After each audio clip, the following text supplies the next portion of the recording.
Il y avait une autre chose, c'est qu'il y avait eu une influence américaine et en même temps c'était très français. Zappy, vous-même, vous aimiez beaucoup l'Amérique, vous aviez dansé, vous aviez fait des tas de danse. Oui, enfin, comment dirais-je, moi, ce sont les films, les grands films d'avant-guerre, les grandes comédies musicales qui m'avaient terriblement marqué. Et avant de venir à la radio proprement dite, j'ai été, j'ai été 3 ans dans l'orchestre Jacques-Elian, où je faisais, avec nos modestes moyens français, on essayait de recréer justement cette ambiance des films américains, des grands films américains, des grandes comédies américaines de l'avant-guerre. Et lorsque j'ai évolué vers l'animation proprement dite...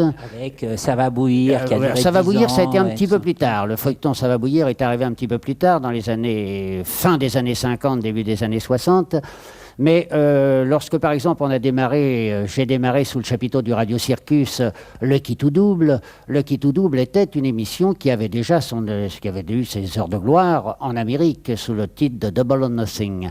Et lorsqu'on a démarré le Qui Tout Double, lorsque j'ai démarré le Qui Tout Double en 1950, il n'était pas question de faire une émission à l'américaine, nos moyens ne nous le permettaient pas, puisque sous un chapiteau itinérant, on ne peut pas avoir de girl, on ne peut pas avoir, enfin, tout ce qui fait les shows à l'américaine.